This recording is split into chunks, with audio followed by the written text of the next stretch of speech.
आप देख रहे हैं कंज्यूमर इज किंग। मैं हूं आपके साथ प्रशांत पांडे। कोरोना महामारी ने जब पूरी दुनिया को अपनी जद में ले लिया, अपनी चपेट में ले लिया था, सभी अपने घरों में कैद जिंदगी की जब जंग लड़ रहे थे, उस वक्त इंटरनेट ने बहुत साथ दिया।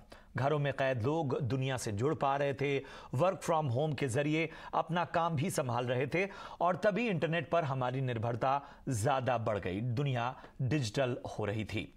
तेजी से घरों में ब्रॉडबैंड लगाने का चलन भी बढ़ा है और इसके चलते महानगरों के घर हों चाहे गांव कस्बों, सभी जगह ब्रॉडबैंड, राउटर, इस तरह की जो जीवन शैली में जो चीजें हैं वो शामिल हो रही है। लेकिन ये राउटर काम में आपकी मदद तो कर रहे हैं, लेकिन इनसे सेहत पर नकारात्मक असर पड़ रहा है और थोड़ा इसको हम विस्तार से समझने की कोशिश करेंगे।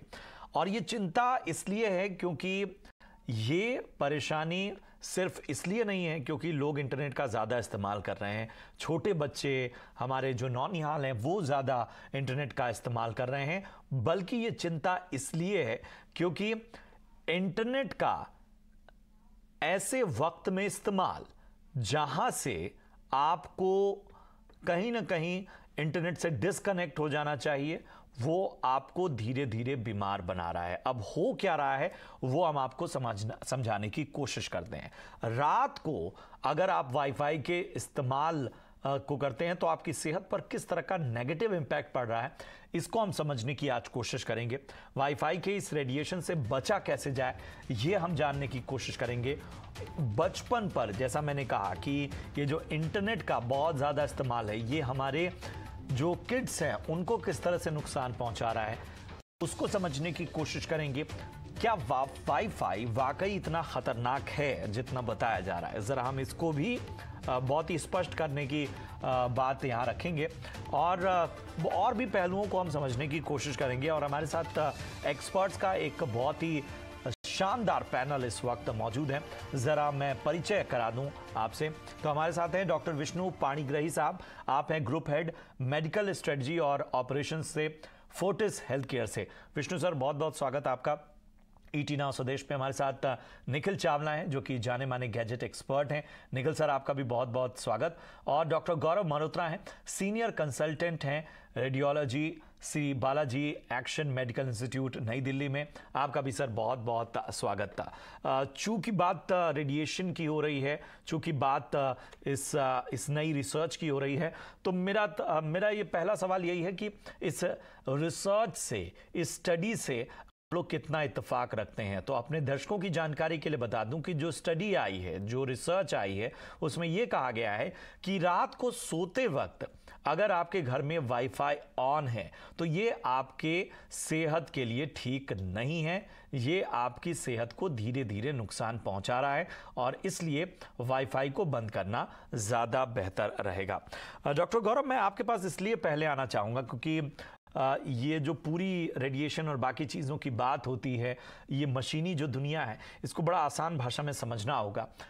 पहले तो एक लाइन में मुझे ये बताइए कि क्या आप इस रिसर्च से इत्तेफाक रखते हैं? क्या आपको लगता है कि ये रिसर्च जो कह रही है इस तरह के खतरे मौजूद हैं? अगर हाँ, तो वो किस तरह के खतरे हैं? जी धन्यवाद। सबसे पहले तो मैं ये कहना चाहता हूँ कि जो वाईफाई है वो हमारे लिए एक ब्लेसिंग बन के आया था। हम लोग कहीं भी हो, कहीं भी किसी भी जगह पे ट्रैवल कर रहे हैं, वाईफाई का एक्सेस मिलने से हमारी लाइफ में काफी ज्यादा सहूलियतें आई, लेकिन साथ साथ ही उसके खतरे भी सामने आए। अब ये रिसर्च जो है, जो सालों से इसके ऊपर हम लोग काम कर रहे हैं, उसके अंदर कम से कम 7 या 8 इसके नेगेटिव इफेक्ट्स जो हैं वो देखे गए हैं। सबसे पहला नेगेटिव इफेक्ट जो है वो इंक्रीज्ड ऑक्सीडेटिव स्ट्रेस जिसको बोला जाता है। फ्री रेडिकल्स को जो है ये वाईफाई और जो ये रेडिएशन है ये बढ़ाता है। अब रेडिएशन हर तरीके की है, हर जगह पे है। रेडिएशन के हम फायदे भी हैं और नुकसान भी हैं। रेडिएशन जो है एक हमारा स्पेक्ट्रम होता है, इलेक्ट्रोमैग्नेटिक रेडिएशन जो एक स्पेक्ट्रम है, उसके अंदर हमारा एक्सरेज और अल्ट्रावायलेट रेज ये जो है ये हम उनको मेडिकली यूज भी करते हैं। और जो वाईफाई वाली रेडिएशंस हैं वो जो है इंफ्रारेड रेडिएशन के स्पेक्ट्रम में है। वो उनकी वजह से अगर हम लोग कॉन्टिन्यूसली उनकी वजह से उनका जो टिश्यूज पे असर होता है वो देखा गया है। सबसे इम्पोर्टेंट असर जो है वो ये है कि ये जो इसके अंदर जो वाईफाई के जो खतरा है वो ये है कि ये हॉर्मोन्स को अफेक्ट करता है। ये जो कैल्शियम चैनल्स हैं उसके ऊपर असर डालता है। और एक जो सेल डेथ होता है जिसको हम एपोप्टोसिस बोलते हैं, उसको भी ये बढ़ाता है। उसके अलावा एंडोक्राइनल चेंजेस जो है बहुत सारे देखे गए हैं। हार्मोन्स जो हैं स्पर्म मोटिलिटी पे या मेल इनफर्टिलिटी में और फीमेल इनफर्टिलिटी में बांझपन के जो रोगी हैं वो बढ़ गए हैं।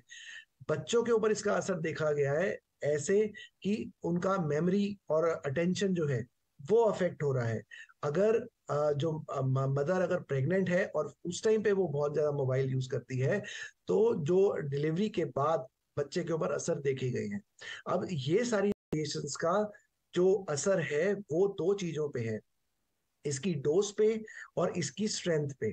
तो हम लोग क्या कर सकते हैं, हम लोग इससे बचने के लिए अपनी तरफ से काफी सारे उपाय हम खुद ही कर सकते हैं। मैं उपाय पे भी जैसा आऊंगा, कि रात को सोते वक्त उपाय पे भी मैं आपके पास आऊंगा, लेकिन जरा पहले राय ले लेते हैं कि इस स्टडी से बाकी जो पैनलिस्ट हैं वो कितना इत्तेफाक रखते हैं और उन्हें क्या क्या चीज़ें कंसर्न दिख रही हैं।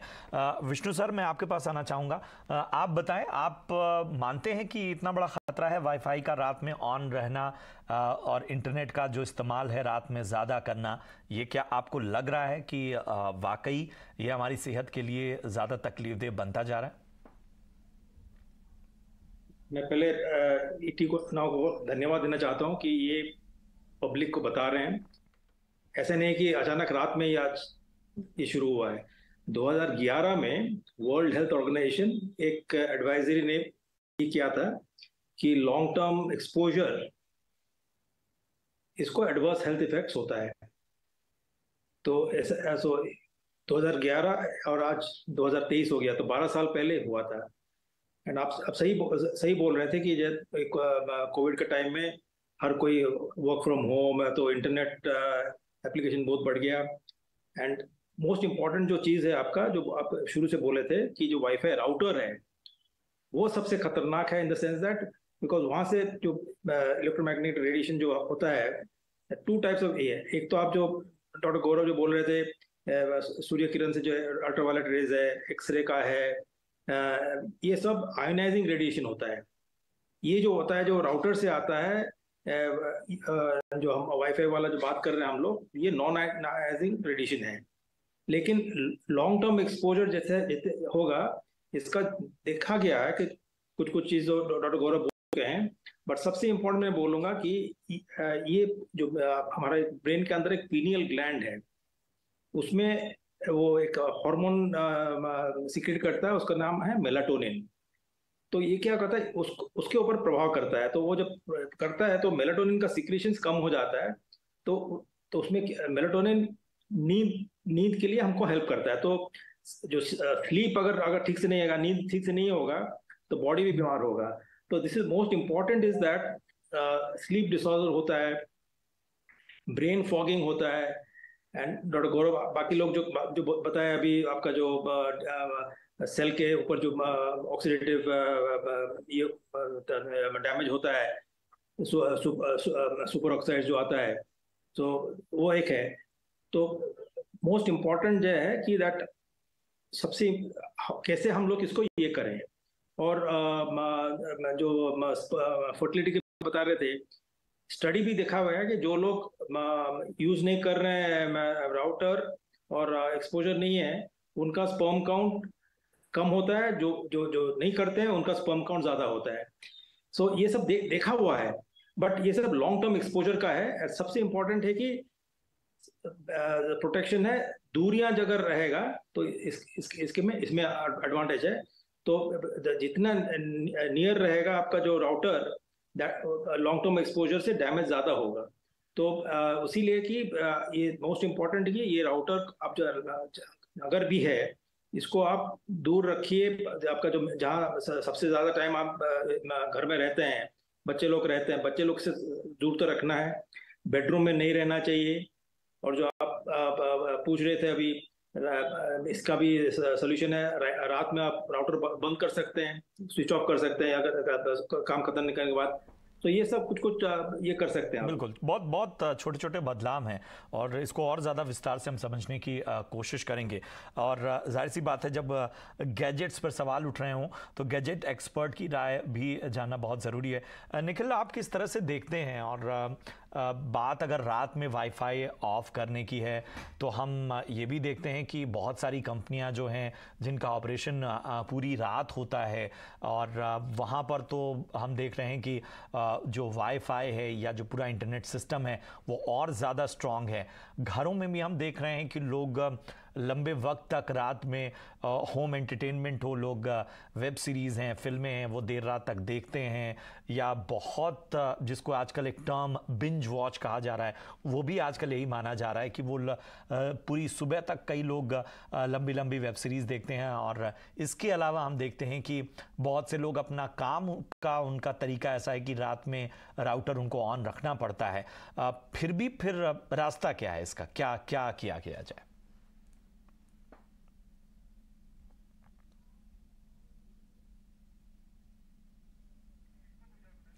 निखिल, आप तक पहुंच रही है मेरी आवाज? लगता है कुछ तकनीकी खामी है। डॉक्टर गौरव, मैं आपके पास आना चाहूंगा। ये जो स्पेसिफिक कहा गया रात में वाईफाई ऑन ना रखा जाए, इसको जरा हम डिकोड करना चाहेंगे। क्या इसके क्या मायने हैं? जी, जो अगर वाईफाई ऑन है तो कॉन्टिन्यूसली रेडिएशन एमिट हो रही है। रेडिएशन का एक बड़ा सिंपल और सरल सा रूल ये है कि अगर हम 1 मीटर पीछे हो जाते हैं तो रेडिएशन डबल कम हो जाती है, एन स्क्वायर। अगर हम 2 कदम पीछे होंगे तो रेडिएशन 4 टाइम्स कम हो जाएगी। ये जो है एक बेसिक सा रूल है। दूसरा, ऐसा भी देखा गया है, जो आप अभी बिंज वॉचिंग की बात कर रहे थे, कि अगर हम लोग कॉन्टिन्यूसली स्क्रीन देख रहे हैं तो कॉन्टिन्यूसली स्क्रीन देखने का भी सिमिलर इफेक्ट है।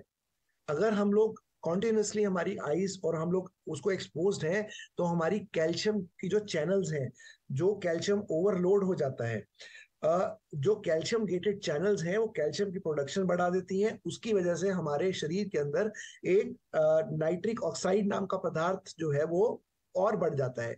और ये जो नाइट्रिक ऑक्साइड है ये हमारे हार्मोन्स को, स्टेरॉइड्स को, टेस्टोस्टेरोन को, एस्ट्रोजन्स को अफेक्ट करता है। इस वजह से मल्टीपल जो है हार्मोनल प्रॉब्लम स्टार्ट हो जाती हैं। चाहे अनचाहे, जाने या अनजाने में हम एक्चुअली अपने आप को धीरे धीरे करके खराब कर रहे हैं। जबकि इसका बड़ा सरल सा उपाय है कि हर चीज की लिमिट होनी चाहिए। अपने मोबाइल को सोने से पहले अपने से दूर रख लें, कॉन्टिन्यूसली चार्ज ना करें, लगातार बिंज वॉचिंग, लगातार स्क्रीन ना देखें। तो ये सारी प्रिकॉशंस हमें बिल्कुल लेनी चाहिए। बिल्कुल। डॉक्टर पाणिग्राही, मैं आपके पास आना चाहूँगा। एक चीज़ जो बार बार कही जाती है कि साहब आप सोते वक्त मोबाइल को दूर रखिए, और आपने एक बात का जिक्र किया कि ये ब्रेन फॉगिंग, ये टर्म क्या है, क्या होता है अगर हम इस तरह का इस्तेमाल बढ़ाते हैं? और जिस टर्म का आपने इस्तेमाल किया, ब्रेन फॉगिंग, ये है क्या? भूल जाने का ये है, बिकॉज आप कुछ सोच रहे हो याद नहीं आता है। सो बिकॉज इसमें क्या होता है कि जो एक जो कंटिन्यूस लॉन्ग टर्म एक्सपोजर में आपका जो हम बोलते हैं ब्लड ब्रेन बैरियर का, वो ज्यादा असर आता है उसमें। और एक जो डॉक्टर गौरव भी बता रहे थे अभी, वो सेल मेटाबॉलिज्म को असर करता है। और ये सब होके ब्रेन को जो इफेक्ट करता है आपको, ब्रेन सेल्स का, तो याददाश्त में थोड़ा सा फर्क आता है। भुला आप भुलापन आएगा। आपका जैसे मैं पहले बताया कि नींद का प्रॉब्लम आ जाएगा, बिकॉज मेलाटोनिन सिक्रेशंस कम होता है, तो स्लीप रिदम आपका डिस्टर्ब हो जाता है। तो ये ब्रेन फॉगिंग है। बिल्कुल, बहुत बहुत ज़रूरी था ये मुझे लगता है कि जो चीज़ें कई बार एक भ्रम होती हैं उनको भी समझ लेना आवश्यक है। और जैसा बताया डॉक्टर पाणिग्राही ने कि भूल जाना या किसी चीज़ को याद, आपकी बड़ी आसान सी चीज़ जो आपकी मेमोरी में रहती है उसकी याद ना आना, और ये शायद हम में से हर किसी के साथ ये होता है और ये अक्सर हो रहा है। मेरे ख्याल से इस तरह की समस्याएं लोगों में आ रही हैं और ये जो समस्याएं हैं ये इसी वजह से हैं क्योंकि हमारा स्क्रीन एक्सपोजर बहुत ज़्यादा बढ़ रहा है। हम रात में भी जब हमारा सोने का वक्त है तब हम देख रहे हैं कि लंबे वक्त तक हम स्क्रीन से चिपके हुए हैं, लंबे वक्त तक इंटरनेट पर कुछ खंगाल रहे हैं। चीज़ें जो हमें एक्साइट कर रही हैं या चीज़ें जो जिसमें हम एक रिदम में फंसे हुए हैं वो बड़ी हैं। और आजकल तो रील्स को लेकर भी बहुत सारी बातें हो रही हैं, वो भी मैं समझने की कोशिश करूंगा। लेकिन निखिल, जो प्रश्न चिन्ह लग रहा है राउटर पे, इसे कितना जायज़ मानते हैं? क्योंकि हमको थोड़ा ये भी पक्ष देखना पड़ेगा कि बहुत ऐसे संस्थान हैं जिनका काम रात भर का है और वहाँ तो और ज़्यादा पावरफुल राउटर्स और इंटरनेट सिस्टम है। बहुत सारे लोग होम एंटरटेनमेंट के तौर पे जब बिंज वॉच करते हैं तो वो भी रात रात भर फिल्में या वेब सीरीज़ देख रहे हैं। तो फिर रास्ता क्या है? जी, मेरा मानना है कि जहाँ पे आप लैन पोर्ट या लैन केबल का इस्तेमाल कर सकते हैं वाईफाई राउटर की जगह इथरनेट राउटर का, वही करना चाहिए। जैसे कि मैंने अपने कमरे में क्या किया, राउटर काफी दूर है, लिविंग रूम में लगाया हुआ है, जहाँ हम कम बैठते हैं, कभी कोई गेस्ट आए तो वहाँ बैठते हैं। तो बेडरूम या किचन या इन चीजों से दूर है, नेटवर्क आता है वाईफाई का अच्छे तरीके से। अगर आप स्ट्रॉन्ग राउटर लगाएं तो जरूरी नहीं आपको कि पुराना कोई मॉडल, जो कंपनी जैसे आप किसी का भी नेटवर्क लेते हैं, एयरटेल जियो या जिसका भी राउटर लगवाते हैं, वो वीक राउटर होता है। तो उसकी वजह से क्या होता है, आप कोशिश करते हैं राउटर अपने बेडरूम में लगवा लेते हैं जहाँ आपने सबसे ज्यादा बैठना है, तो वो सबसे बड़ी गलत चीज है। आपको क्या करना है, एक अच्छा राउटर लेना है जिसका जो थ्रूपुट है या रीच है वो काफी ज्यादा हो कि पूरे घर में जा पाए। लेकिन आप उसको एक ऐसे कॉर्नर पे लगा दीजिए जहाँ पे उसका आपके ऊपर इफेक्ट ना है, या आपके आसपास ना हो। उससे ये होगा कि आप एक तो राउटर के पास नहीं होंगे बट आपको नेटवर्क मिलता रहेगा। और बाकी चीज ये है, जैसे अगर आप ज्यादा काम लैपटॉप या डेस्कटॉप पे करते हैं तो उसके लिए आप इथरनेट पोर्ट का यूज करिए, लैन केबल लगा के करिए। It's a very simple thing, जो आपकी रेगुलर वायरिंग जा रही है घर के अंदर ही, उसी के साथ में आप उसको लैन को केबल को डलवा सकते हैं। और उसके थ्रू जो आजकल के स्मार्ट टीवीज आते हैं सब में लैन पोर्ट होता है, टीवी में भी डायरेक्ट लैन केबल लग जाएगी, तो वाईफाई का यूज टीवी भी नहीं करता। आपका जो लैपटॉप है, डेस्कटॉप है, उसमें भी आप लैन केबल लगा लेंगे तो आपको ये जो वाईफाई की रेडिएशन है, बिकॉज कोई भी चीज जो ट्रांसमिट हो रही है, जैसे कि वाईफाई ट्रांसमिट हो रहा है, तो डेफिनेटली उसके अंदर कुछ एमिशन तो होंगी। और अब आने वाले टाइम में तो ये वाली बातें शुरू हो गई हैं कि अब 5G घर का वाईफाई आने वाला है, जो नया लॉन्च होने वाला है। उसका मतलब ये है कि जो अभी तक फाइबर केबल से आपके घर पे आता था, उससे भी ज्यादा बढ़कर अब 5G नेटवर्क के थ्रू वो राउटर वाईफाई खींचेगा और आपको आगे देगा। तो मतलब डबल रेडिएशन के चांसेस होने वाले हैं आने वाले इस साल में, जहाँ पे 5G नेटवर्क राउटर्स आपके घर पे लग जाएंगे इंस्टेड ऑफ फाइबर। अब वो क्या उसका और इफेक्ट होगा, उसकी भी अभी स्टडीज होंगी कि क्या फर्क पड़ रहा है कि 5G से पहले आपसे घर के अंदर नेटवर्क लेके आ रहा है, फिर आपको वाईफाई से दे रहा है।